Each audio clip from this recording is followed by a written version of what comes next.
Bəzi ölkələrdə pensiyaçılar üçün xüsusi kartlar mövcuddur. Məsələn, Almaniyada yaşlılar bu cür kartlar vasitəsilə ictimai nəqliyyatda endirim əldə edirlər. Yaxud Fransa, İtaliya, İspaniya, Böyük Britaniyada pensiyaçılara səhiyyə xidmətləri, muzeylərə giriş, qatar və ya avtobusdan istifadə vaxtı güzəştlər təklif edilir. Qonşu Türkiyədə də 65 yaşdan yuxarı vətəndaşlar üçün yaşlı kartı mövcuddur. Azərbaycanda pensiyaçılar sosial imtiyazlardan nə vaxt istifadə edə biləcəklər? Xüsusi kartların olması yaldırma. Qobalifo azad danışan iqtisadçı Xalid Kərimli bildirib ki, ölkədə vətəndaşların ictimai xidmətlərdən güzəştdə istifadə etmək təcrübəsi müəyyən vaxtlarda olub. 1992-ci illərdə nəqliyyatdan pulsuz istifadə və sair var idi. Ancaq həmin zaman bu effektiv hesab edilmədi. Sonda qərar verildi ki, ödəyişlər fərqli olsun, məsələn, məcburi köçkünlərə çörək pulu, veteranlara ayrı bir formada ödəyişlər edildi. Dəni vəsait vətəndaşa verilsin və ödəyişləri özü etin. Belə format daha səmərəli idi.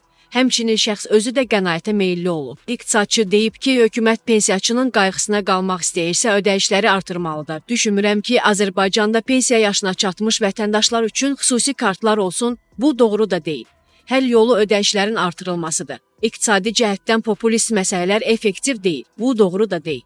Həll yolu ödəyişlərin artırılmasıdır. İqtisadi cəhətdən populist məsələlər effektiv deyil. Konstitusiya Məhkəməsi hakimlərinin vəzifədə olmasının yaş həddi artırılır. Layihəyə əsasən Konstitusiya Məhkəməsi hakiminin vəzifədə olmasının yaş həddinin 70-dən 75-ə qaldırılması təklif edilir. Həmçinin Konstitusiya Məhkəməsinin 75 yaşına çatmış hakimi Konstitusiya Məhkəməsinin yeni hakimi təyin edilənədək 6 aydan çox olmayan müddətdə vəzifələrini icra etməyə davam edə biləcək. Əlavə edək ki, qüvvədə olan qanuna əsasən Konstitusiya Məhkəməsi hakiminin vəzifədə olmasının yaş həddi 70 yaşdır. Konstitusiya Məhkəməsinin 70 yaşına çatmış hakimi Konstitusiya Məhkəməsinin yeni hakimi təyin olunanadək vəzifələrini icra etməyə davam edir. Qanun layihəsi səs verməyə çıxarılaraq 3-cü oxunuşda qəbul olunub.